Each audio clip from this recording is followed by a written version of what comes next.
Hello and welcome to the run-in, the reaction show after Clash at the Castle. As you can see, we are still in Cardiff. The lights have just gone off at the Principality Stadium. 62,500 people have left there. They're all on the streets, revelling on a Saturday night in Cardiff. Not me and Ariel Helwani though, we're still working. And frankly, Ariel, a little underdressed for an episode of the run-in. Yeah, I'm sorry, I didn't get the memo that we were going casual chic for the post-show. Still great to be here. I'm happy you said that the people are reveling outside, because one might perhaps think that they'd be sad that their guy lost in the main event, but nevertheless, A++ show if you ask me. I can't wait to break it down with you here tonight. Reveling in spite of the main event. In spite, perhaps, well said, perhaps. Yes. What was your highlight of the evening? Oh, I mean, honestly, I thought it was a great show. I think we should start with the top. I think we should start with the main event. The main event I thought was very entertaining. In case you missed it, Roman Reigns is still the undisputed Universal Champion. There were highs, there were lows, there were cameos. Tyson Fury got involved, Austin Theory got involved, a new member of the Bloodline got involved. Like, there were a lot of moments, plus a lot of close calls, a lot of moments where you thought Drew McIntyre was going to get it done.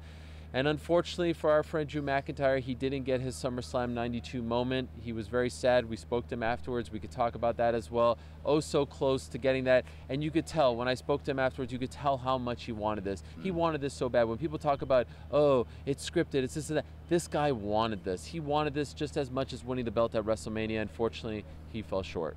What did you think of it? What did you think of the ending? I really didn't mind it.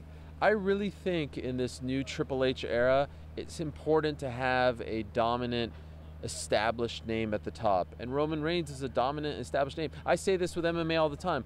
I love long title reigns. I loved when Anderson Silva was the champ for years. I love when Demetrius Johnson was the champ for years, George St. Pierre. I don't mind the fact that he's been champ now, Roman, 700 plus days. I don't mind it at all. And I also, as I said to Drew backstage, I don't think he should hold his head down after this event. I think his stock actually went up. He was just a part of one of the biggest shows in WWE history, the biggest show in the last 30 years in this market. And the focal part of that show as well. The whole story was built around him. The promo that this network did, that many of the people working on this very show did, all centered around him. He didn't get the W at the end, but really, he has nothing to be ashamed of. This was a massive moment in his career. Now, I reckon there might be a divide across the Atlantic in opinion there, because like you said, I think at the end of the night, a lot of they're not hometown crowd, right? Drew is from Scotland, but sure. UK crowd left that building thinking, because we've spoken about that SummerSlam 92 ad infinitum, talking about this event. We've been hoping for that moment again, and think, when do you get the 30-year anniversary? How many opportunities do you get to create those moments where, you know, all the kids in this country will see that and think, there's my British Bulldog, there's my hero, there's the thing that I love. And I think a lot of people in there will probably feel like, oh, we could have had that moment. But then also, I went online because I thought everyone was going to share my opinion. I thought everyone was going to be disappointed. I go online and I see loads of people happy that Roman's still building to something. I know, like, it's building towards that WrestleMania match, isn't it? Right. This whole reign seems to be building towards that. So I see both sides, but it was a tough one, I think, for the UK crowd. The event was amazing. The main event itself was incredible. The atmosphere, I know, I saw you tweeting about it.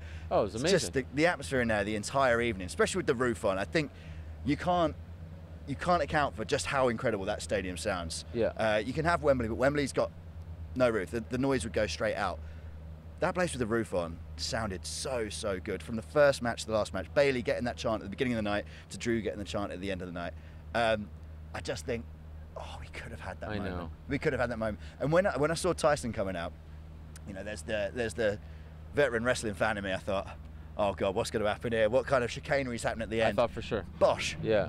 Austin Theory knocked out. And by the way, is he okay? Has anyone seen him since? Because that looked like that was probably one of the most devastating punches Tyson's thrown in his career. I would have bet everything that Tyson was going to punch Drew and cost him the match. So a nice little swerve. Look, I'll say two things to what you just said, and you said it very well.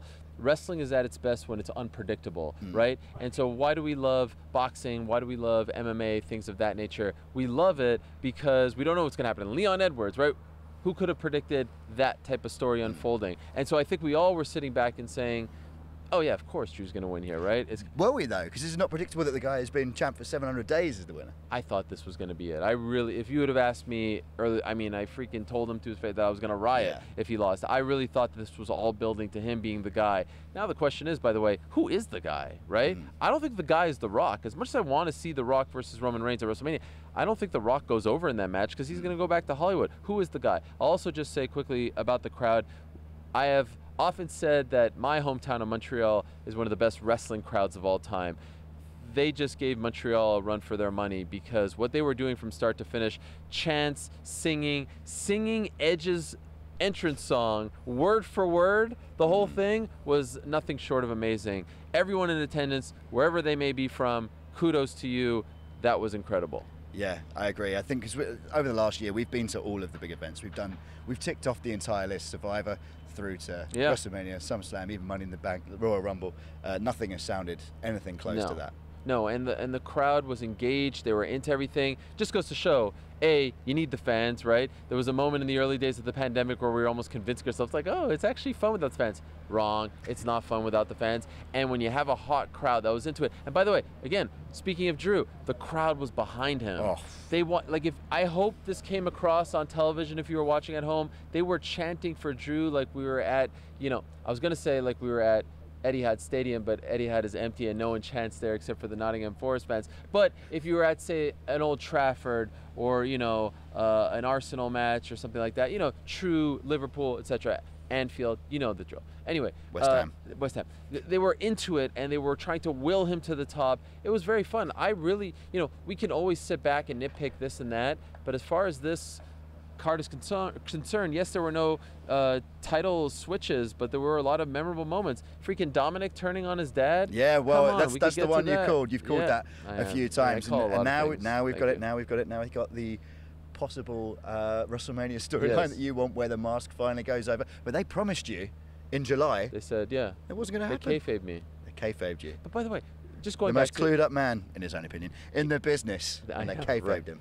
Can I just ask, who is the guy though to beat Roman Reigns? It feels like Cody, doesn't it?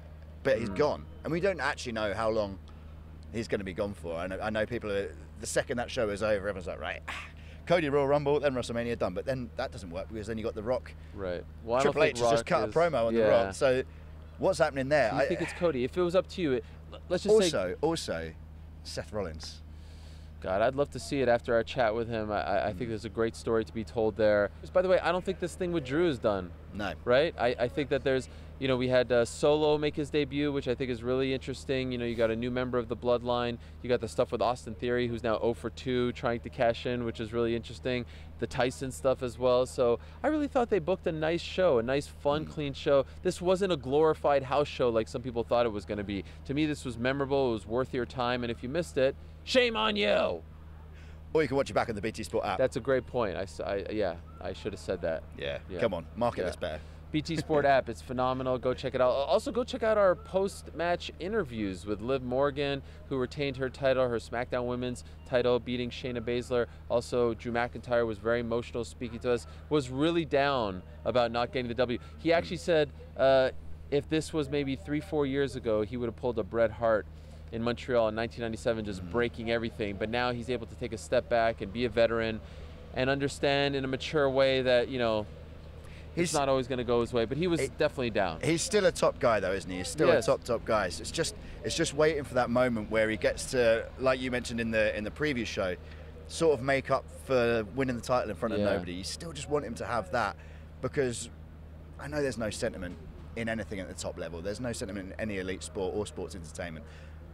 But if anyone deserves it, and I think maybe that's it. Maybe that's why, coming out there, I think, it could have been.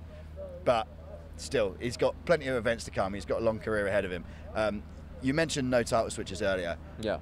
Which made me think, Sheamus and Gunther. My word. What a match that was. I mean, it was exactly what we thought it was going to be. But you come away from the event, I look online, match of the year. They're talking about Sheamus and Gunther in the absolute highest of terms. It really delivered in exactly the way that people thought it was, a total slugfest. Yes, and if not better, to be honest. And there are parallels there between that match and the main event, because I think a lot of people, speaking from their heart, wanted to see Sheamus get that IC title. Yeah. He was putting it over, right? He was saying, I'm going to be the ultimate Grand Slam champion. It's the one belt that has eluded me. So it would have been a nice moment. He would have gotten a massive pop. But if we're being honest, the right thing to do was Gunther winning, right? And Yeah. Gunther has looked so good. What they're doing with the Imperium is so good. And the match was so good. And honestly, Sheamus, at his age, the way his body is feeling at this juncture, like, he has no business having a match like that. They told a good story with the back. He got a nice ovation. It looked like he was almost even getting emotional, choking up. From start to finish, that was beautiful stuff. Great storytelling. Yeah. And to his own words, banger after banger after banger after banger. Sheamus, a couple of years ago, had this neck injury that we didn't know when he was coming back.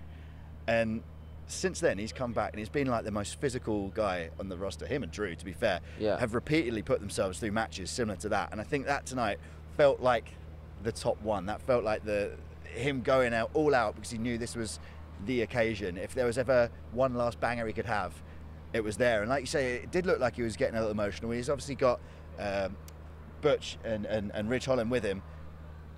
Is he going to sort of pass the torch? Is he going to let them sort of step forward into the limelight? It seems like that reaction at the end and soaking in the crowd and taking that time almost seemed a little bit like a thank you, maybe that was my last one. At least last big one. And he's had an incredible career. He's a Hall of Famer. I love the fact, as an old school fan, like I said on Friday, they have both made the IC title feel important, right? I mean, when's the last pay-per-view, by the way, or premium live event where the IC title was featured, right? It wasn't really featured. It's crazy. Is it for WrestleMania months. 21? I mean, no, not 21. We're at 39. I think No, 18? no, WrestleMania 2021. Oh, 2020. I was like, what? 21? That was 18 years ago. It has been defended for 18 years. No, but, okay, sure. You know what I mean? But like that's a year and a half ago, right? So I love the fact this is all part of this new era, the Triple H era, the Triple H regime, all that stuff. They have both made it feel important, and I feel like Gunther, I keep wanting to say Walter still, is the perfect guy. He is an international star. He has an incredible look. Everything about him is great. I'm a huge fan of his, and they both had the match that we wanted. Like, there's a chance two guys like that, the match turns into a stinker. That was not a stinker. That was fun from beginning to end. Again, told a great story. I loved it, and they replayed that spot at the beginning with everyone brawling and them facing off. It felt like old school wrestling where you just want them to finally touch. Imperium fully reformed as well, so you feel like there could be the 3v3 tag match in the future as well, or even if they go for a traditional 2 versus 2 tag sometime in the future when the Usos don't have the belts. It feels like there's a future there, and we were talking about who is the next guy. I think Gunther is probably not miles away from, he's got that unbeatable aura about him. 100%. He's probably not far away from being able to be pushed up to that category, right? He's 100% in that conversation. You know Triple H is a fan of the NXT alum, right? No, he is doing everything. By the way, I'm a fan of Ludwig as well. I like those old school factions, and I feel like we're getting a lot of that on the women's side of things and on the men's side of things. What I love so much about WWE right now is that everything has direction and purpose. It's not just thrown together and it's like, what is, every single match on this card had a reason for being there, had a purpose, had direction. You want to see what's next. I want to see what's next with Gunther and Sheamus. I want to see what's next with Drew. I want to see what's next with Roman. I want to see what's next with Liv. I want to see what's next with Bayley and her crew. Dominic, of course, and Rey Mysterio. Dominic turning on his dad. What a great moment. I want to see what's next with Rollins, right? And Riddle. You saw their little back and forth after a great match and a great finish to the Super Stomp. Everything had a purpose. Everything had a meaning. Everything had direction. At the end of the day, that's all we want as wrestling fans. And so it's a really fun time right now. The Edge, Rey Mysterio and Judgment Day match, personally, that was one that I almost wasn't expecting to be as good as it was. And the second Edge came out, I don't know if maybe it's because we haven't seen him in the UK for quite a long time. But the second he came out, I thought, this is going to be incredible. Because I've seen Rey Mysterio enough times to know that he always delivers. Way more than I think people give him credit for in the sort of modern era. But man, the crowd was loud for that. And you never really know when you watch it in there how it comes across on TV. But the crowd was so into that tag match. By the way, talk about banger after banger. Edge, since returning, banger after banger.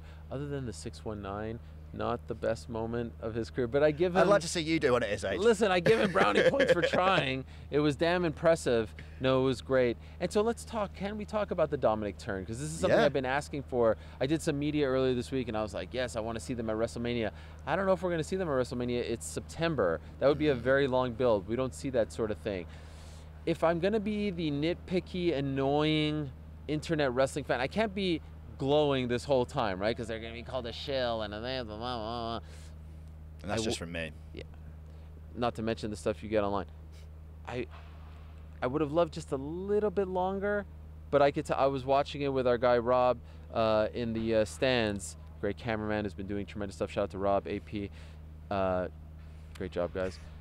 And I was like, oh, he's turning. Look at his body language. He's turning. But then I thought, this is what I thought was going to happen. I thought he would be like, come on, man. You hurt me, this and that. But then Ray would tell him, nah, come on in. It's going to be okay. And then we'd get like a tease. But then he went full throttle heel on them. He kicked Edge in the nuts so hard his shoes fell off. Is that true? Yeah. Oh, watch it wow. back. His shoe falls off. He kicks him in the nuts so hard the shoe falls off. Was it too fast, or were you okay with it?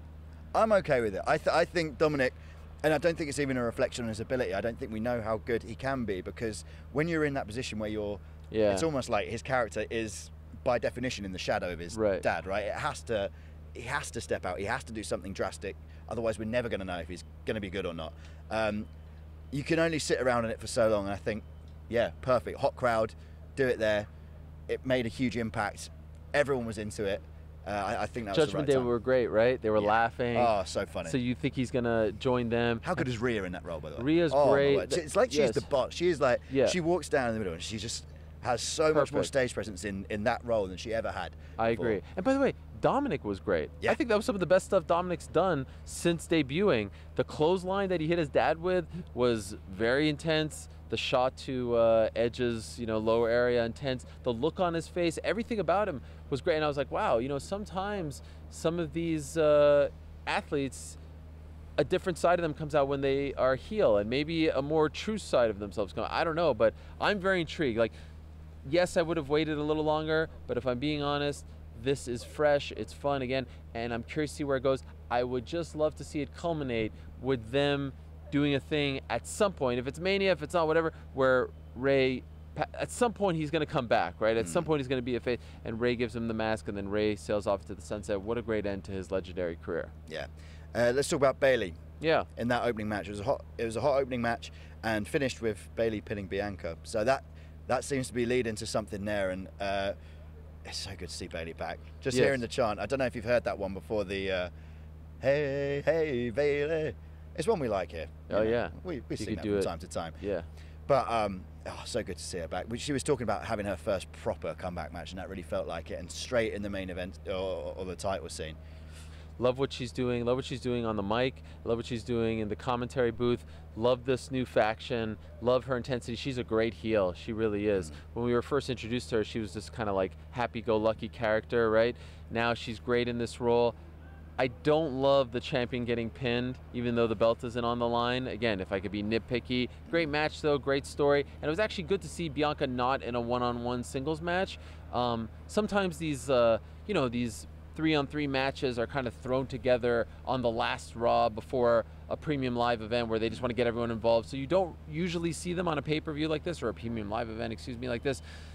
I don't love the champion getting pinned, but again, that's me thinking as a pro wrestling fan. If we want to think about real life and trying to suspend disbelief, yeah, she got beat. So now I want to see what happens next time. I want to see if there's a feud. Clearly, we're moving towards a Bayley versus Bianca feud. That feels fresh. That feels different. That feels fun. I like it. And with the tag belts being back now in the women's division, you've actually kind of got Bianca, Bayley, and two teams there to take into that rivalry as well. Yeah, it's absolutely perfect. Liv Morgan, you spoke to her afterwards. She was unhappy the way SummerSlam went. The win tonight against Shayna Baszler kind of restores a bit of that credibility as well. It was one of those wins. I think she was in quite an unfortunate spot in the card in the matches she was in between, but it was great for her and great for the character that she managed to get that win in such a way. Yeah, very fun match. I actually thought the crowd was a little quiet, and they were probably coming down a little bit from the Sheamus Gunther match, and then by the end they were fully behind her, which was nice. No boos. We talked about the boos on Friday. No boos, and yeah, I agree. She didn't get booked well in Nashville at SummerSlam. It didn't make her into the credible champ. I mean, it was almost a loss, for goodness sakes. And then she comes back here. She beats Shayna clean. I like that very much. It continues that storyline, if you will, but that's what she needed. She needed a nice, dominant win. And again, she continues to make the belt feel important. She's emotional after the win still. She's still emotional. 2 months after winning the belt, she's still emotional. She's kissing the belt. She's happy.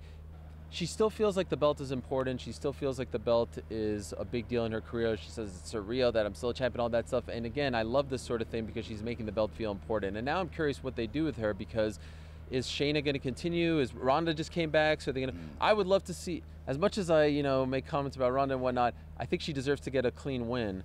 Perhaps there are some new faces that are coming back as well, so we'll see what happens. I don't think Becky, I'm not referring to Becky. Becky's going to be out for quite some time, but I think she's doing a great job as champion, and I think a lot of people didn't expect 2 months in that she would still be the champ, right? I think some people thought she might be just, like a Nikki ASH, belt for a month or so, and then off on her way.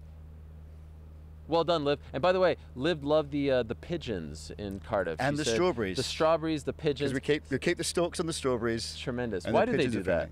I don't know. What else are you going to hold them with? Yeah, we just kind of, I guess it's kind of dirty what we do. Yeah. So awful. you hold the thing and then you eat it and then you... Yeah. It's quite a decadent way to eat something. Yeah. Isn't Is that a Wales? Like is that a Welsh thing? Bacchus, the god of wine. Yeah, no, I like it. No, it's not a Welsh thing. It's just a nature thing. Okay. Strawberries have stalks. Why don't they do it in America? This is premium wrestling chat. We're going to argue about this all night. He's got a flight in 2 hours, and that's going to take up the entire 2 hours. Lastly, Seth Rollins and Matt Riddle. Let's go into detail about that one. The crowd was so into Seth Rollins. I suggested that he might be one of the guys that's the guy. But it felt good, didn't it? It felt real. It felt physical. How did you find that one? Felt good to see him get a win too, right? Because we talked about that. First one since Hell in a Cell 2021. I might have to check that. It's his first pay-per-view clean win or pinfall win. So we have a part 2. We had a part 1 that is already out with Seth Rollins, a part 2 about him kind of being so good that sometimes he's I don't know, not given the respect that he deserves, an afterthought. And reminds me of a guy like a Nathan Diaz, who, by the way, is going to be fighting next weekend on BT Sports. You could check him out, who has double-digit losses, who sometimes is overlooked and not appreciated because he has those double-digit losses. Here's Seth Rollins, who just came off a program where he lost 3 straight times, right, to Cody Rhodes. And I thought maybe he deserved one of those wins, but he seemed okay with it. It was nice to see him get not only a win, but a clean win, a dominant win, right? The super stomp was great, great match. And I feel like this one is going to continue a little bit, right? Based on their interaction afterwards. The stuff leading up to it, the stuff with, the satellite interview, the homage to DC and John Jones back in the day was really great. Both of them were great. And by the way, I feel like we might be seeing, are we going to see a Riddle heel turn? Like, I felt like Riddle was the heel in that match. And it did feel like it. It did feel like it. And I think that Seth Rollins is lucky that he's got a song that people like to join in with. But he's also ludicrously talented. And the two eventually meet at a point. That's true. It is and then people just want to see him to sing for him for the entire match, don't they? But I feel like they could go in here. The outfit was incredible. I mean, I was going to wear that. Yeah, I had to dress down when I saw what you were. Yeah.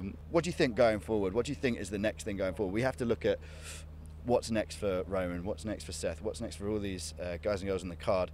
We've got KO and Sami. I was just going to say that. The Bloodline. I love that Usos. Story. Love that story. I love what they're doing with them. Sami and the Bloodline is so much fun. It is such a fun story. And then the whole thing with Kevin and whose side is he on? Great stuff. Karrion Kross was in the stands, right? He's going to be a part of the main event picture. Is it going to be him and Drew, him and Roman? I love what they're doing with Karrion Kross. And, just like, again, another fresh face. And it just seems like every show there is some new character showing up, right? Today we had an NXT alum get the call up. There's a lot of, it gives you a reason to watch, right? Who's going to show up today? And we, of course, spoke to one Triple H earlier in the week and talked about a couple of familiar faces. There are rumors that a Braun Strowman could be returning very soon. You would think they'd put him in the main event picture as well. So there's just a lot to be excited about, I think, if you're a wrestling fan right now. Wrestling fan. We're allowed to say that, right? We always were. We were. But Drew told us we're all allowed to say it. Explicitly. Everyone's allowed to say wrestling now. Ariel, highlight of the week. I know this has been an amazing few days for you. You've got some real big interviews. Highlight the whole thing for you. Of the whole damn week? Of the whole damn week. I mean, could we just go through the week real quick? Started off going to a Nottingham Forest Man City game at Empty Hat Arena. That was incredible. I mean, first Premier League match, I'll never forget it, even though the result was a little lackluster to say the least. Slightly one-sided 6-0 defeat, yeah. Yes. Moving along, we go to Thursday, and we get the Triple H big exclusive, which I think is like the best interview, the biggest interview that you can get in combat sports right now, and people seem to love it. Then we go to the live show with Drew and Bailey, run-in, put together by BT Sport. That was incredible. And then we had Seth. And then earlier today, we may have talked to a UFC champion, a boxing champion. I mean, like, This is like a top 5 event in my career. No joke. Unreal. And One everything that he's I'll done, never forget. everything that he's done is available on the BT Sport YouTube channel. And the app?